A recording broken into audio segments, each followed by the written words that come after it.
తనపై BJP MLA Raghunandan Rao చేసిన ఆరోపణలను బీఆర్ఎస్ ఏపీ రాష్ట్ర అధ్యక్షుడు తోట చంద్రశేఖర్ కొట్టిపారేశారు. చిల్లర రాజకీయాల కోసమే నిరాధార తప్పుడు ఆరోపణలు చేస్తున్నారని మండిపడ్డారు. బీఆర్ఎస్ బహిరంగ సభ నుంచి మీడియా అటెన్షన్ డైవర్ట్ చేయడానికే పనికిమాలిన ఆరోపణలు చేస్తున్నారని విమర్శించారు. రఘునందన్ రావు చేస్తున్న ఆరోపణలు నిజమైతే ఆ సర్వే నెంబర్ భూమిలో 90% ఆయనే తీసుకుని మిగిలిన 10% తనకు ఇవ్వాలని డిమాండ్ చేశారు. ఈ పక్కన తోటా చంద్రశేఖర్ ఆదిత్య కన్స్ట్రక్షన్స్ పేరు మీద కొనుక్కున్నటువంటి 40 ఎకరాల భూమి విషయంలో రంగారెడ్డి జిల్లా కలెక్టర్ గారు సుప్రీంకోర్టులో ఎందుకు స్పెషల్ లీవ్ పిటిషన్ దాఖలు చేయలేదో ప్రభుత్వము చంద్రశేఖరరావు గారు తోటా చంద్రశేఖర్ గారు రంగారెడ్డి జిల్లా కలెక్టర్ ప్రజలకు జవాబు చెప్పాల్సినటువంటి అవసరం ఉంటుంది.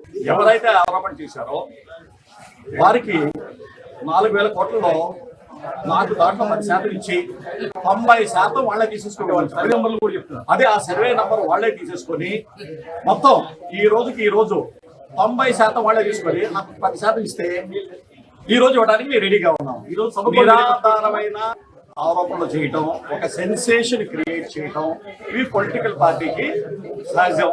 తోటా చంద్రశేఖర్ గారితో మీరు కొల్లీడు కాకపోతే ఆదిత్య కన్స్ట్రక్షన్ కంపెనీకి అనుకూలంగా వచ్చిన జడ్జిమెంట్ మీద మీరు అప్పీల్కి ఎందుకు పోలేదు?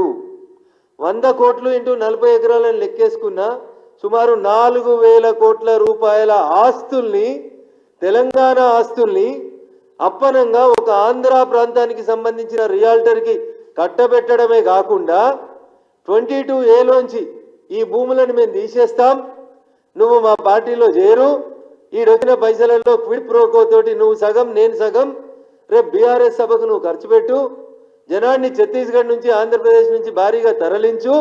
ఈ రోజు కేసీఆర్ గారి సభ దేశంలోనే పూర్తి మీడియా అటెన్షన్ ఉంది. ఆ మీడియా అటెన్షన్ డైవర్ట్ చేయడానికి ఏదో ఒక పెద్ద వ్యక్తుల మీద బురద చల్లాలి.